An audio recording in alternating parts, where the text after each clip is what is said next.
Good evening, everyone, and welcome to hashtag Jeopardy Live panel presented by the JeopardyFan.com. It is June 15th. I am Andy Saunders, and welcome to tonight's panel. We have quite a panel this evening. When she returns, I think she just disconnected for a brief moment, but Jeanie Kenkel will be back very shortly. We also have quite a panel for us this evening. Once again, joining us from J-Board in the J Archive, David Kendall. David auditioning in Kansas City the day before I am. Congratulations once again. Also joining our panel once again, Josh Frumkin, two-day champion from a couple of years ago. We also have, from this past week's games, we have Sally Wright. We have Phil Arevalo. I've got that right? Yep. That's Perfect. Right. And the Dark Lord, Darren Harris-Fain. He needs the Vader mask. Or, I was thinking a slightly different Dark Lord, but one out of the Harry Potter series. Oh.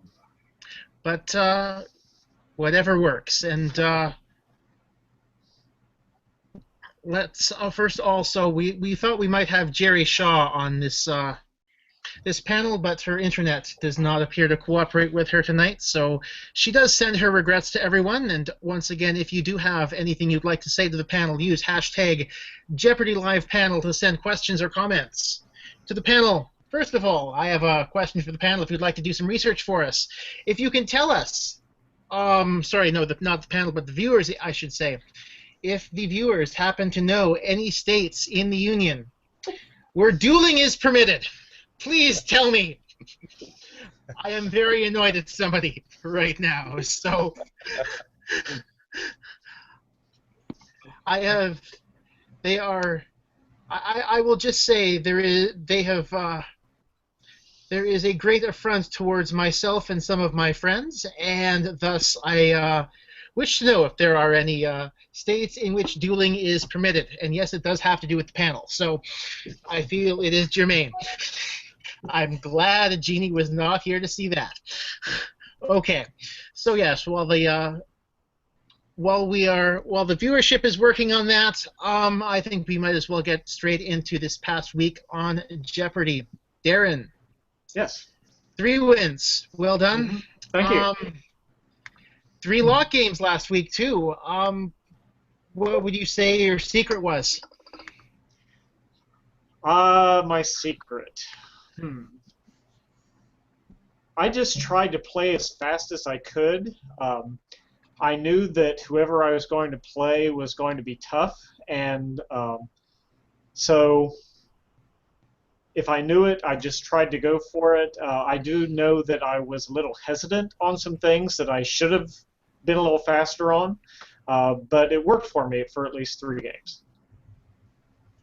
Number 4 is tonight, and of course we have some West Coast people on our panel that we do not wish to spoil, so... By the way, the Harry Potter reference, of course, Snape kills Dumbledore. But,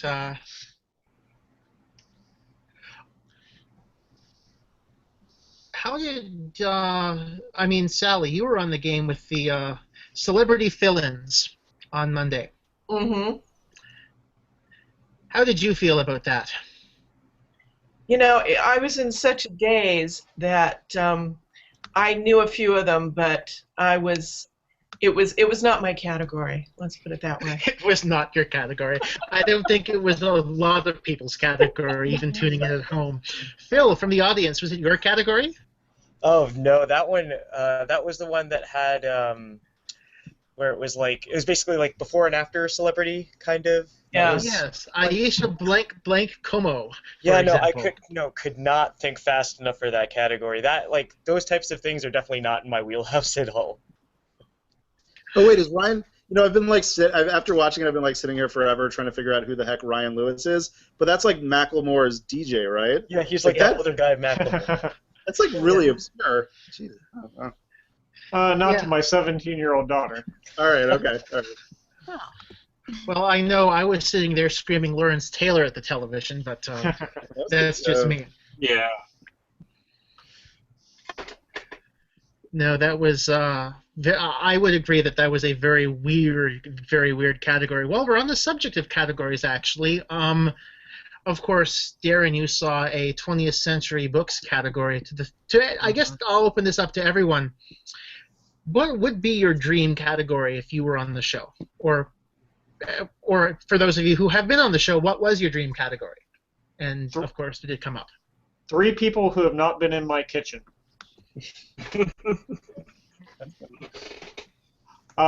I was really hoping for something with superheroes or graphic novels or science fiction.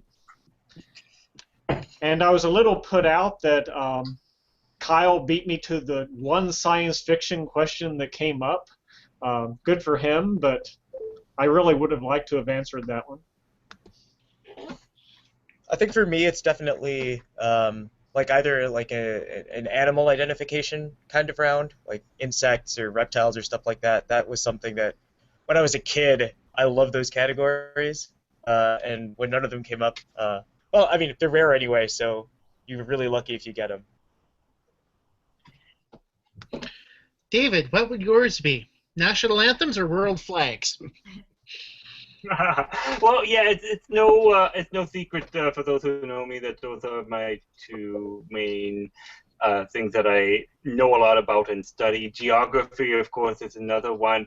I found lately, though, that when I play Jeopardy, and I hope disclosing some of my my strengths category because I haven't been on yet might not come back to bite me later. But I found that when I played Jeopardy, like watching at home, that a lot of the wordplay categories, like if it has to start with a C or it has to contain ONT in it or something like that, that I find I do really, really well, and I get at least 4 out of 5 of them. And I like it when those categories come up because, you know, they spot you a couple of letters, so it makes it a bit easy for me. So if I can't have a geography category or a flags category or even an anthem category, which would be really, really good, wordplay categories come up almost every single day, and yay for that.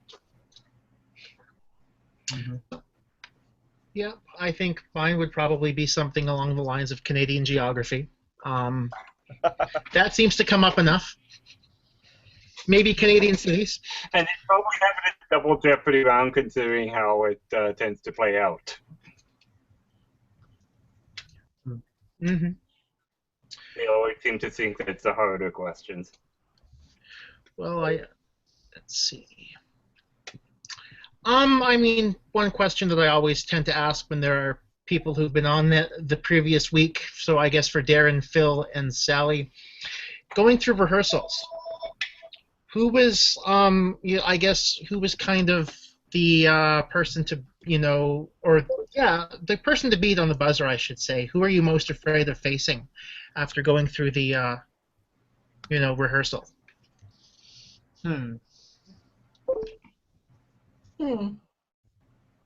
I thought at first that the returning champ Chris was pretty sharp. And then when Phil beat Chris, I thought, okay, wow, now he's the guy to beat. I think the thing with rehearsals, I mean, this is basically true for me, is that I was so much more focused on trying to get like my own buzzer mojo correct. It was hard to sort of pay attention to other people. And I guess if you fall into that trap, like in rehearsals or in the game, all bets are off. You really have to sort of box that out, I think. Absolutely. I was trying just to concentrate on my own performance. I wasn't really paying much attention to the people on either side of me. It's also like rehearsals. I mean, unless you're like returning, it's the first time you're out on the stage because they keep you back in the green room until then and stuff like that. So it's like, it's a little awe-inspiring to kind of just be out there and kind of very surreal. I remember it being just standing out there at the podium. That's right. Yeah. The tornado has just landed me in Oz. Right, so. Now, Sally, being from Los Angeles, you were an alternate a couple of times. Would you say that helped a bit? Well, I went in November for the first time, but I was the local alternate, so I didn't get on, and it did sort of make me a little calmer, I think, when I got to the to my actual taping in March. At least I knew the drill, and I didn't feel like I was a complete alien. And I mean, I guess that's something to say because I know I've seen a couple of people on Twitter or recent contestants on Twitter, mention, oh, I haven't seen the alternate for my tape day appear yet, and so, I mean, I guess especially in your case, it was 4 months, or November to March is 4 months before you got on again. So, I mean, they promised me that I would get another call, and I trusted that I would, and finally so I went. I was taped in early March. Okay.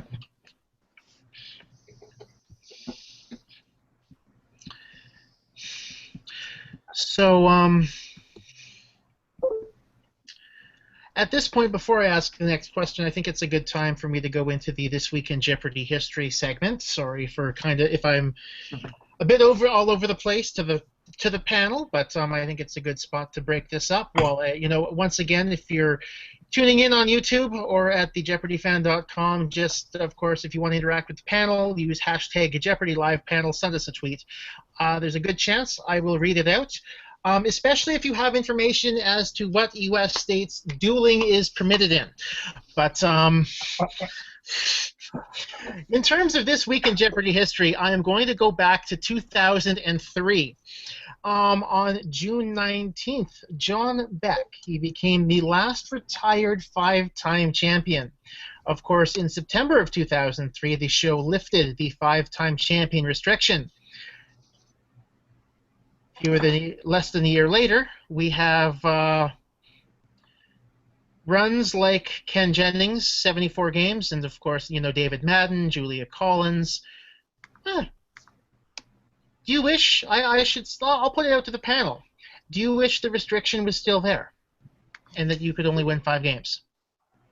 I don't think so. Personally, I was going to say, personally, I wish that they lifted that restriction earlier. It seems that for most people, if they've won 5 games, winning more than 8 games is extremely rare. You could probably count the number of people who've won more than 8 games on one hand, maybe 2 hands. So when they set the limit at 5 games, that probably was a good benchmark. Of course, we will never know how people like Brad Rutter would have done, but on the other hand, I don't think too much of those 5-game people would have won much more than 1 or 2 games afterwards. So I would like to have seen what happened beforehand. On the other, see if that was.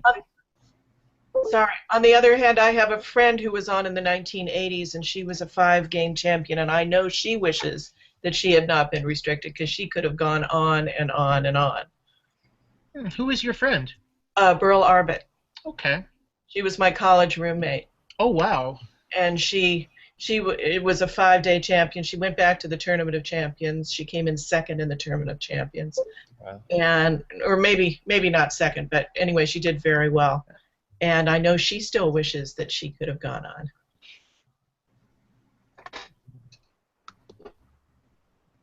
Yeah, I mean, there's always. I mean, Yeah. David mentioned Brad. I mean, Brad Rutter. Obviously he's beaten Jennings twice, right, in the Battle of the Decades and in the Ultimate Tournament, whatever other tournament champions. But it'd be, there's always going to be that. Would he have, how many would he have won? Would he actually have lost to a person? Is he vulnerable in some way? Like there's always that what if. It would have been very interesting to say. Mm-hmm. Jeanie, do you have any thoughts on? I'm glad there's no 5-game limit anymore. I like that they can just go on forever. It's kind of adds to the excitement, not knowing what's going to happen all the time. Mm-hmm.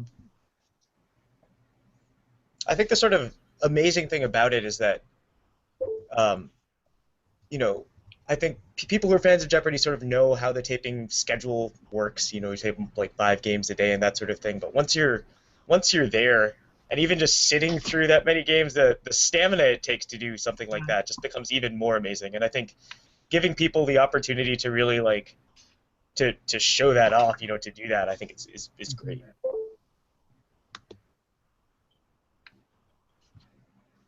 And I think it's probably led to more mainstream publicity for the show, especially with regards to Ken, and to a lesser extent, Arthur Chu and Julia, and other long-term champions. I don't think as much David Madden, because I think because David Madden's run came so soon after Ken's, people were thinking, oh well, maybe this is going to happen once a year. But with after a longer time came since their since those respective runs, and Julia and Arthur Chu got a little bit more press because double-digit runs hadn't really happened nearly as much. But, I think another reason that David Madden got the short end of the stick, partly because it was so close to Ken's, but also Ken had already set the record by then. If David Madden came first, yeah, he would have got a lot of publicity. 19 games, woo, and then Ken would have taken that over. And then when Julia and Arthur came along, I think that they got a lot of publicity because they did it in the age of social media. I mean, can you imagine what Ken would have got had Facebook and Twitter and all those things had been around back in Ken Jennings' day, which was, oh goodness, 10 years ago. I'm feeling old. You're feeling old?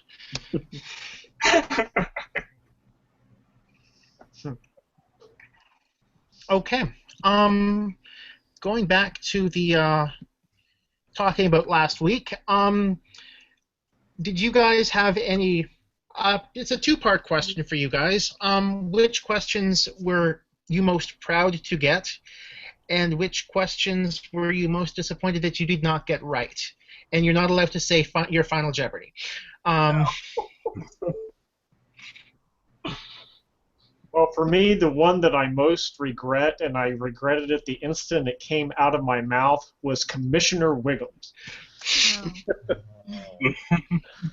I'm a longtime Simpsons fan, but somehow in that moment, I conflated that show with Commissioner Gordon from the Batman universe. So that's a major embarrassment for me. Oh no, that I'd like to see Chief Wiggum playing Commissioner Gordon.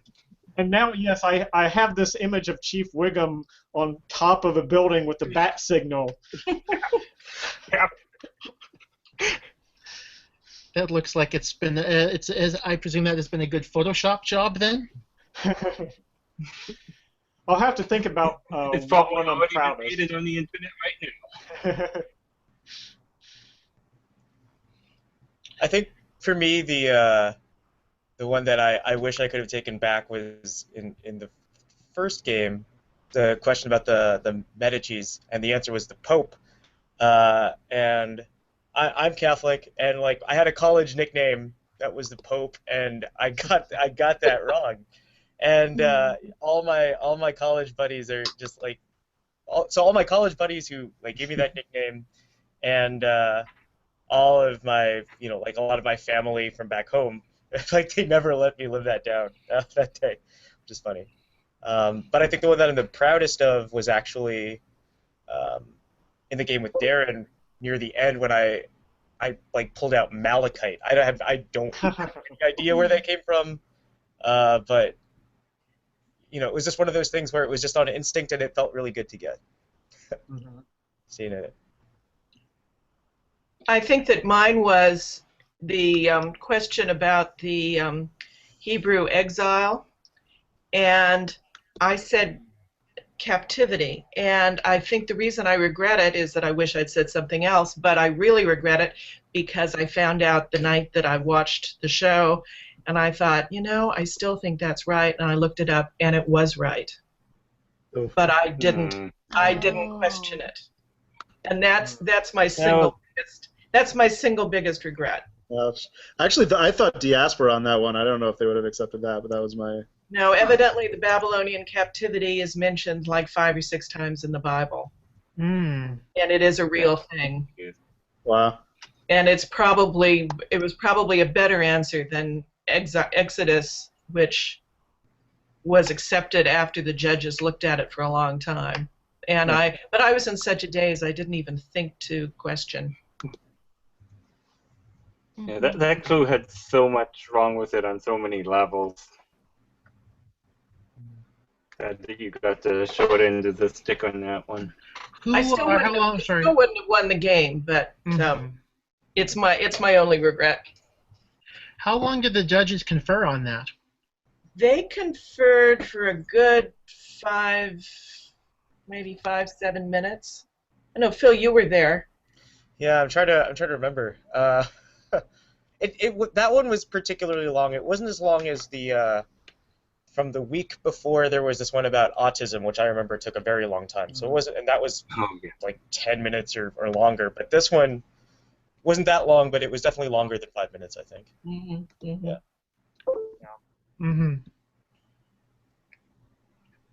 Yeah, it seems like they tend to have an average of one a week, where the judges seem to just have to go into the tank for a few minutes and tell the contestants to turn around and don't look at the board. And well, we didn't have any turnarounds the day that we were there. The whole day? The whole day. No, wow, that's actually impressive. Yeah. That is. I know. I was kind of looking forward to it. I feel like I've been cheated of an experience. Now, going back to your question about being proud about an answer, I'm not sure this is my proudest get, but Hank Williams has a strong connection to Montgomery, Alabama, where I work. He's buried here, and I don't think they would have let me back into Montgomery had I missed the Hank Williams question. Very important, yes. So I'm almost curious to see. Craig was unable to appear tonight, but we may try to get him on a future panel. I'm curious to know if there's any regrets he has about the or gets he's proud of as well. Actually, that's probably the favorite question I like to ask of people on the panel after they've been on, other than who is best on the buzzer. But okay, so next question: Dark Lord, inspired by Harry Potter or Star Wars? A little bit of both, but also my own little private mix of Dark Lordness. Okay. So, being that as it may, one of the questions I have, and I hope you don't mind my asking this, at this point, because Monday's episode has not aired everywhere, we will still refer to Darren as a 3-time champion. Whether that becomes 4 or stays at 3, it means that there's a very small chance at this point he qualifies for the Tournament of Champions. I don't know, for those of you, and I guess if you're listening in, you can answer this question as well by giving your best suggestions using the hashtag Jeopardy Live panel. Which other member of the Tournament of Champions field would be most likely to face Darren with a Harry Potter tattoo? A Harry Potter lightning tattoo. Any ideas, guys? Okay, I'm just gonna say I'm going to say Kristen Saucefield would be most likely. I'll open with Kristen. Do we have any other ideas? I'm not sure where David's audio went out to, but once he comes back, I'm sure he'll have a funny answer. Jeanie, do you have an idea? Which I didn't member understand of the question, actually. Which have you read Harry Potter, Jeanie? Yes. Okay, well then, who you know how Harry Potter has kind of a scar on his forehead? Yeah.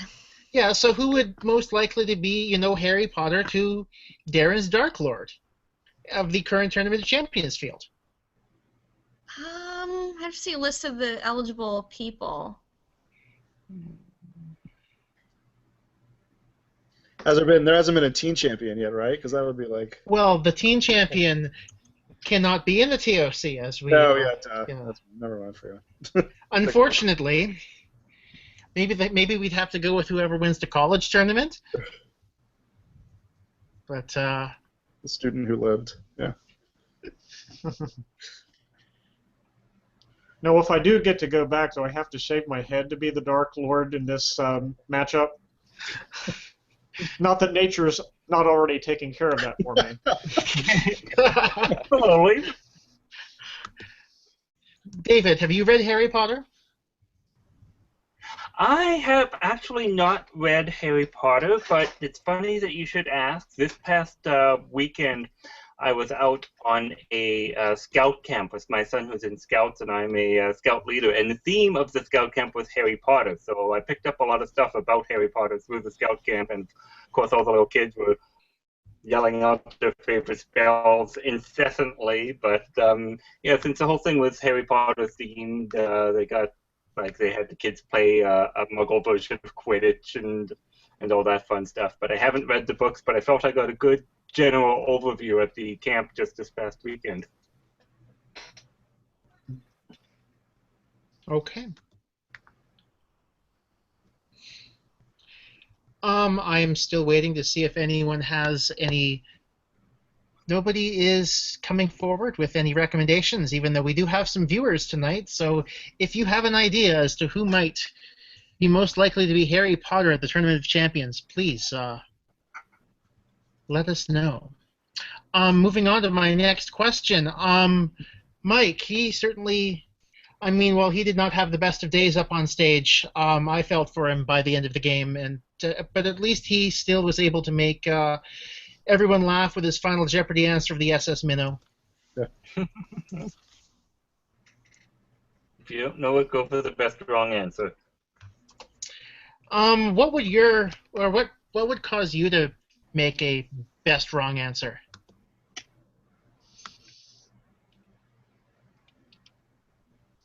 Yeah, in my first game I had a lock, and I knew I had no prayer and bet almost nothing. No prayer at the category. It was like plays or something that I don't know anything about. And I wish I'd put something funny, but it's just like in the heat of the moment, it's really hard to, I mean, first of all, like everybody's relatively serious, and you don't want to, make a fool or do something that would end up making a fool out of yourself and end up. Although I guess you get like some extra exposure on the soup or something like that, but it would be. I just didn't even come into my head. I think it was more. Yeah, it never occurred to me during the actual game. I was trying to get the answer in Final Jeopardy. But during the practice, I was at the podium, and John, the director, said, okay, the category is Explorers. So I went ahead and wrote Captain Crunch.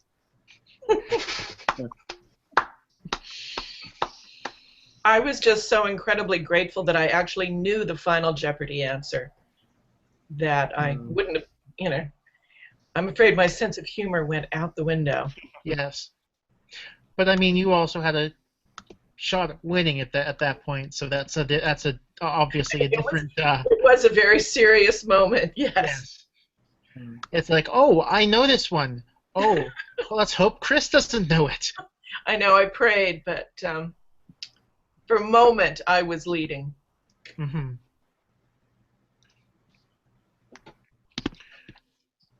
What about you, Phil? Well, so I guess on the game that I won, the answer was Beethoven's Fifth Symphony, and I wrote Beethoven's Fifth Symphony. But afterwards, one of my friends remarked that I missed an opportunity to write 5 with a V to reference an old Celebrity Jeopardy SNL sketch where Sean Connery, the categories write a number and he writes a V. Which is the number 5, and you should watch the rest of it too. I mean, I'm sure some of you know what the rest of that is. Yes. But I missed a golden opportunity there, I think.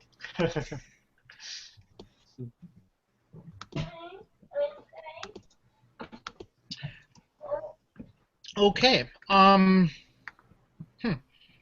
Let's see. Oh yes. Okay. My next question, having to do with the interviews. I laughed a bunch at some of the interviews this past week. Now, let's turn it the other way. I know there are some Twitter accounts out there that talk about, or that chronicle the each night's Jeopardy interviews.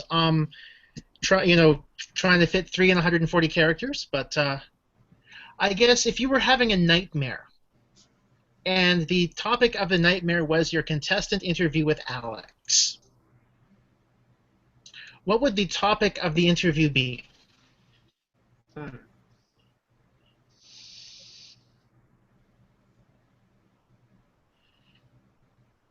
It's tough. Yes, you're having a nightmare, and you're on stage with Alex, and you're just coming out of the break, and it's your interview. What are you talking about in the nightmare? Why aren't you wearing any pants? I don't know. It's not a classic.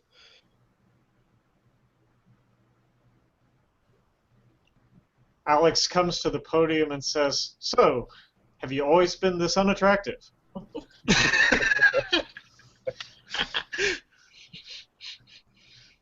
Phil, still thinking?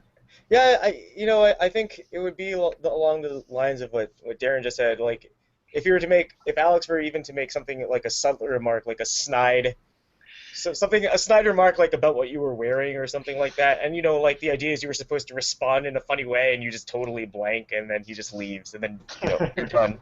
Right? That would be pretty embarrassing. Sally? I suppose if I was trying to tell him something about Canada, and of course he would know so much better than I would, and I made a total botch of the whole thing. And never correct Alex. And of course he'd be correcting you the whole time. So. Of course. Mm-hmm. That, in fact, was one of my best Jeopardy moments ever when Alex corrected my French. Yes, he obviously went to the University of Ottawa, which is a very, very bilingual university.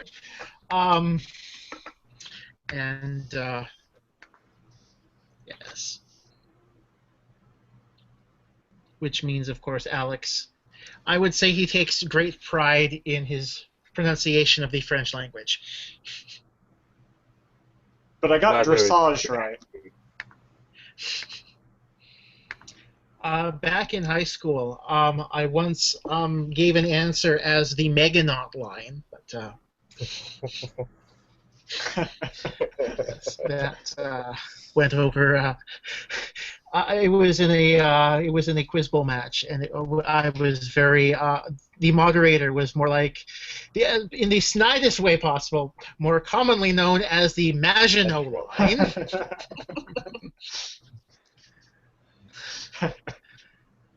But I was a freshman, and it was.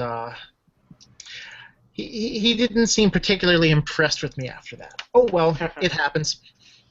I'm actually at the point of the panel where I ask, and now that Jeannie's come back and reconnected, that's awesome, because she usually has a couple of questions that I usually have forgotten to ask. Oh. So at this point, I'm like, does anyone on the panel have any questions for anyone else on the panel? Well, I would ask Phil, the Tuesday game, which the content seemed like easier to me than many games, and so I wonder if it was just more on buzzer speed, or it just watching at home, it just struck me that way. So I don't know if, and it ended up being a really close game. It ended up being a really good game. So I don't know if that was just ended up being more of a buzzer race where everybody kind of knew most of the stuff, and obviously that had the weirdly, I think, hinted easy Final Jeopardy at the end. Yeah. Or easier than it could have been, maybe. So I don't know. Yeah, no, it definitely was one of the easier games that I had seen. So I was there for all of the previous week's games, and it really became a buzzer speed match. I feel like I got super lucky in that everyone else whiffed on all the daily doubles and I didn't get any. So that was pretty key. But I think if anything. Wasn't there one question left on the board in the? I think there was one that we left on anyway, despite it seeming so fast. Mm. So yeah. You guys actually played the entirety of Double Jeopardy, but there in the Jeopardy round there were 2 questions left 2. That's what it was. Okay. in R&R. Yeah.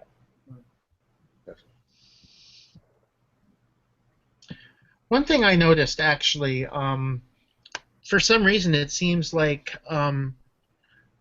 they definitely try to cut the Jeopardy round off, including the interviews, at as close to 10 minutes of physical game plus interview plus Alex talking time as possible. That was actually one thing I noticed this past week while watching some games. But so that might have explained why they actually cut the round off at 28 questions, because we're at the 10-minute mark, hit the buzzer. So that was just something random I noticed this week. Any other questions for the from one panelist to another?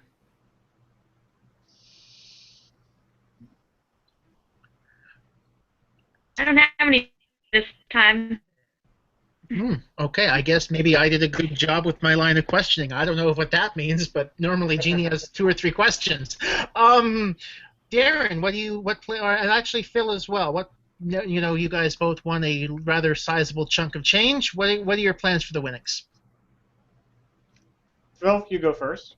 Okay. Let's see. I plan on saving most of it, but the stuff that I'm going to spend is going to be mostly on travel, and I think I'm going to get a new guitar. So that's the plan. And for us, we're probably going to do a trip or 2 that we haven't been able to do up to this point. And my daughter's going off to college before too long, and we still have a mortgage. So some fun things, but also some practical uses. So how do all these plans for the money, how does that correlate with what you told Maggie what you're going to do with the money?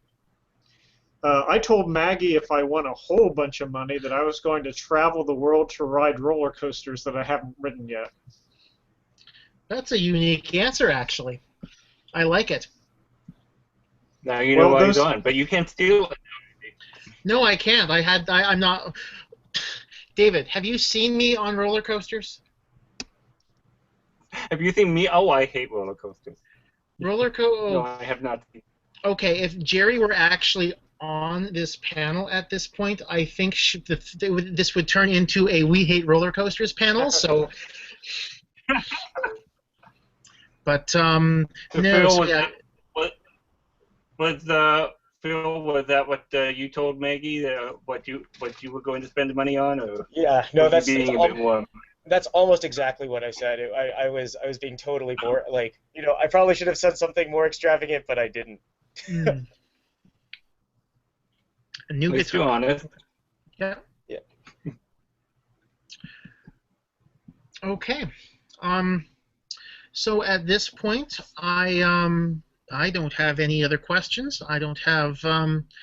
Does anyone else have any other questions? What did you guys think of the experience? Like, how did it compare to what you thought it would be going in and all that stuff? I thought it was a great experience. My experience sort of went on for a year from the time that I interviewed and till last week. But it was a great experience. I've heard from more people from my past than I have. I had forgotten I knew half of these people that have contacted me, from people, from long-lost relatives to people who knew my parents 50 years ago. How they have found me and emailed me, I have absolutely no idea. Nice. But for that, it's been a really nice experience. And I thought that the people on the show were great to work with, and I have absolutely no complaints. I wish I'd won more. But other than that... I think everyone on the show says I wish I'd won more, but even Ken Jennings probably wishes he won more. And I totally agree with Sally. It was great to be there. Everybody, the contestants and the people with the show were just terrific. And this past week has been a whirlwind of getting in touch with all kinds of people I haven't heard from in a while. I think the craziest thing about the experience for me, To echo what Sally and Darren just said too. It was it was as amazing as I imagined it, but how simultaneously fast and slow everything is. Mm-hmm. You're waiting in the audience. That's excruciatingly slow, but once you're up there, it just flies by in a way that I don't think anything can prepare you for.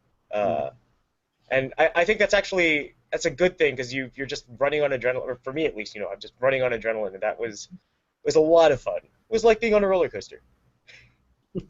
This is what you're getting yourself into. Just be prepared. Did I mention how much I hate roller coasters? Sorry, go ahead, Sally.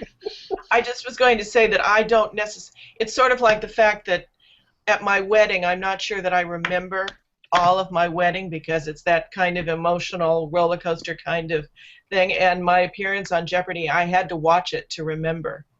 It went by so quickly. Yeah. And it was a bit nerve-wracking, and it was stressful. And, I had to watch it to remember what happened. That's right. I was comparing notes with my former colleague Charles Brower, who was a one-day champion back in November, and we were talking about the adrenaline, about the hand shaking with the pen as you're writing your final Jeopardy answer. It is both. Well, he told me when he got the call, he was both thrilled and slightly terrified. Absolutely. And I don't think you lose that sense of terror and thrill at the same time while you're on the set doing the show. I think there's like a realization at some point that everybody is just as scared as you are, and like Right. that is helpful, I guess, to understand that. I've always believed in my life that the things that really scare me are the things that are worthwhile doing, and this was one of them. Mm-hmm. I think that's quite an excellent way of putting it, actually, and I don't know. I'd say those are some pretty fitting words to sign off for an evening. So at this point, I'd like to thank everyone for tuning in, and for joining us on our panel. Once again, thanks to Darren, Dave, Jeanie, Josh, Phil, and Sally for myself, Andy Saunders, and everyone else at thejeopardyfan.com. Thank you for tuning in, and our next one coming up on the weekend. I'm not quite sure what the date will be, but I will, of course, tweet that out and when that happens. So thanks for tuning in. Thanks for joining us. Have a great night.